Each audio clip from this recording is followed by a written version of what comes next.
Have you ever wanted to know what should you do in a very uncertain situation? Hello everybody, welcome to another episode of 5 Minutes in Coffee. So for this episode, I thought it would be interesting to discuss about how we should go about making decisions, especially when there's no clear right or wrong answer. Sometimes in life you will come to a crossroads and you need to figure out which direction God would have you to go, whether it's to find a new job. Should you start a new business? Should you marry that individual? Should you go back to school? Is it time for a career change? When we arrive at these crossroads, we are often trying to figure out, what does God want me to do? And when there is no right or wrong answer, how do you know what God expects from you? When you find yourself at this crossroads, you really need to ask yourself, am I concerned about what God wants, or am I only concerned about what I want?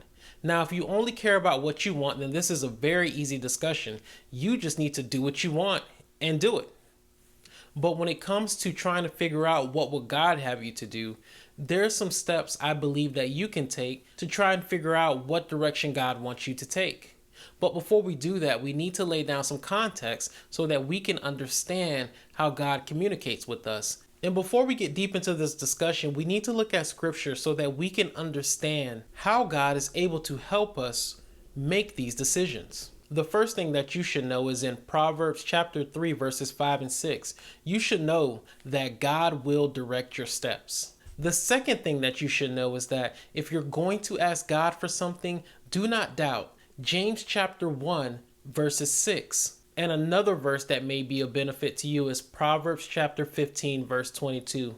Honestly, I recommend that you read through the entire book of Proverbs because there's a lot of wisdom within that book. I believe when we arrive at any crossroads, the very first thing that we should do is enter into prayer. And I think that there are some very key elements that you need to be mindful of while praying. These are just things that I have found to have helped me when I have arrived at crossroads.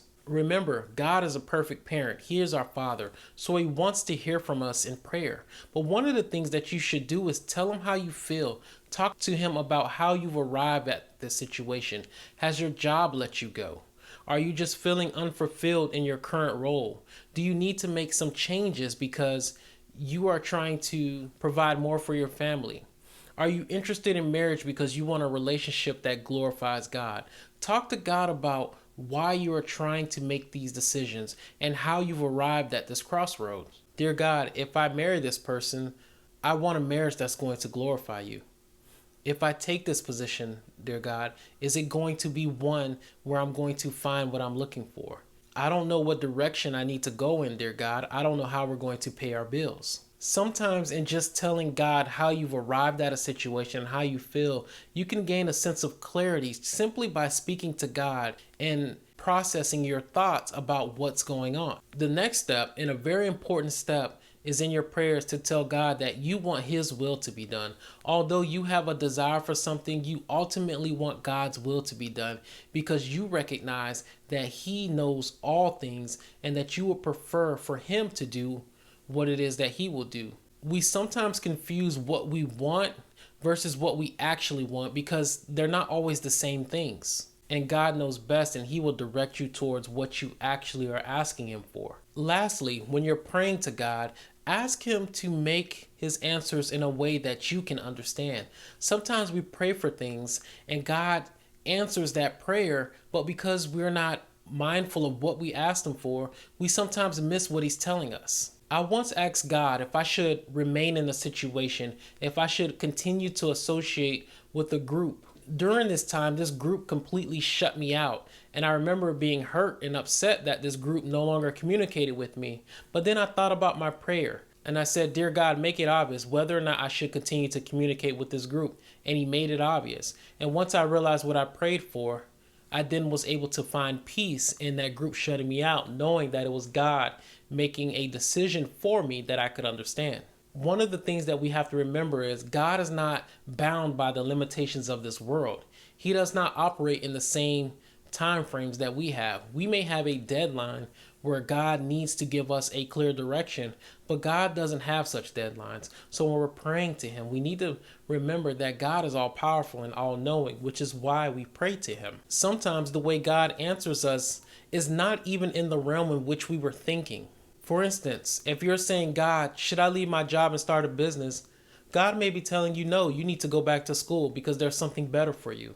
Or no, you need to stay at your current job and start that business. Or God may be saying, yes, that is your future spouse, but right now you two are not ready for marriage. Mainly, be open to what God is putting before you while you make your decisions. And this last part is very important. Once you make your decision and you feel that God is leading you in a direction, don't stop praying.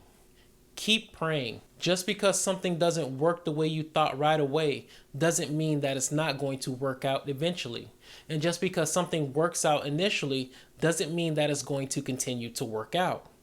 And this is where faith in God is very important. Sometimes when you ask God for something, He recognizes what you truly want, and He may lead you down a road that may not work. It may actually fail because He's preparing you for what you really want, and you may not necessarily be prepared for it. Multiple times in my life, I've prayed for things and I've felt God lead me in that direction. And I've gone down that direction confidently and I've failed. And I would think to myself, why did God let me do all this work only to fail? What I didn't realize is in the years to come, I will be faced with bigger obstacles on bigger projects that I was working towards. And I needed each of those lessons that I got from those failed projects in order to push me forward. And these new projects are much bigger than the projects I used to pursue. And I believe it was God telling me, I know what you want, but I need to get you there. Basically, what I'm saying is approach the direction you feel God is leading you in faith. Know that whatever you think is supposed to happen, that God is still in control. Even when it doesn't feel like it, know that God is still leading you.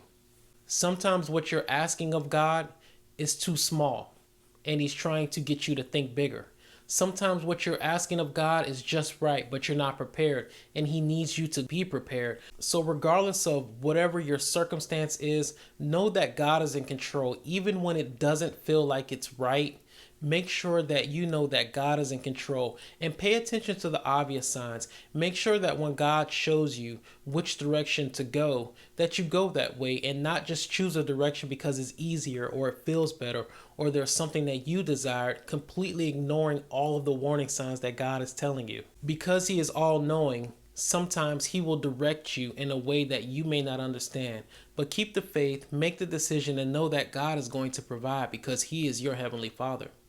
And with that being said, just two quick things. One, you can support this podcast by using any one of the links below, which will help me to create better content for you, which I'm looking forward to.